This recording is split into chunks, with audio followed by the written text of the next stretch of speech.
Okay, everyone, we just heard the story of Ava and Isaac and kind of what's going on in their relationship.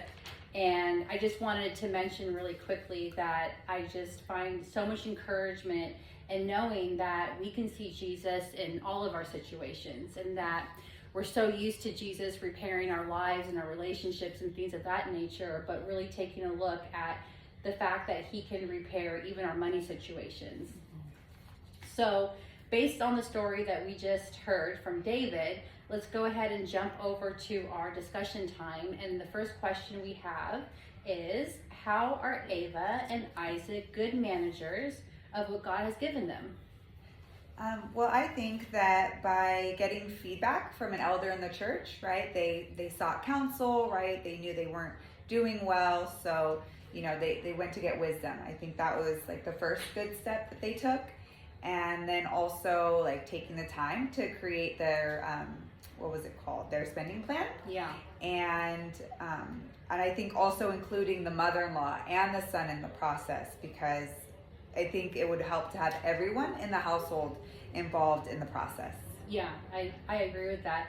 I'm just curious, has any of you guys ever reached out to, whether it's an elder in the church or a support person or just somebody in your life, have you connected with them to seek either guidance or counsel around maybe something like this before?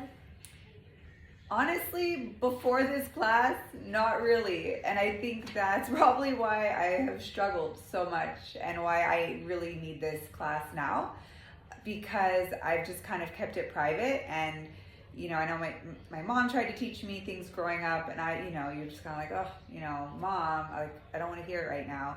And so, I really wish that I had before now taken the time to ask somebody. Yeah, that's so good. What about, are there any areas from the story that we heard that you think they could improve on? Well, I think it says they were, having like a lot of fights and broken promises. So I'm not sure what that like means exactly, but maybe, having like designated times where they're going to talk about it and, having grace for each other in the process, Yeah. I would think. And then I know that they want to provide for their son and they want to like bless him, but also, maybe also setting limits, right? Because maybe this is like a season where not everybody gets to have what they want, right? That might be a luxury. Mm-hmm. And I'm glad you brought up the son, Michael, because we're going to go ahead and jump over onto his situation. And he wants a smartphone, and kids want all the fancy devices and the technology. And so I think that is such a real example that a lot of people probably face in their own home life. So let's go ahead and talk about that. We have a few different amounts that we can compare, which are $950 would be the amount of the phone that the parents bought for Michael. Mm-hmm. That is the $50 down, and then $50 a month for 18 months. That ends up being a total of $950. Or they could have looked at purchasing a brand new smartphone, and that's probably going to run you $1,200 plus. Or they could have done a used smartphone. Maybe they could have got it $700, maybe $600 a month. So those are some different, things to weigh in what would be best for this family. One of the questions they have here is, how might Ava and Isaac take care of Michael's needs but still stick to their spending plan? Well, I think if they maybe like for a particular month they were to cut down extra expenses, like I know we're going to go over their spending plan, but they have like it's fairly big entertainment expense, thinking like, okay, well, can they reduce that expense for a certain amount of time to, accommodate this cost?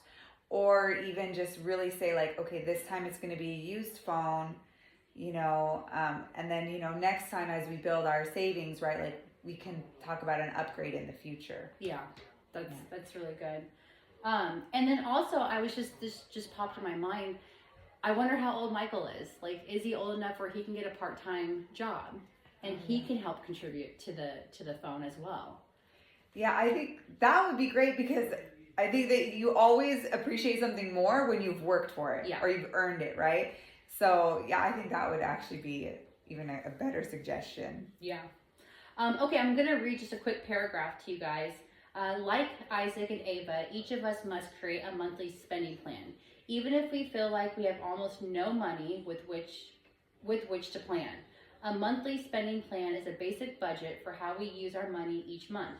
Although it may seem limiting, a spending plan actually gives you freedom.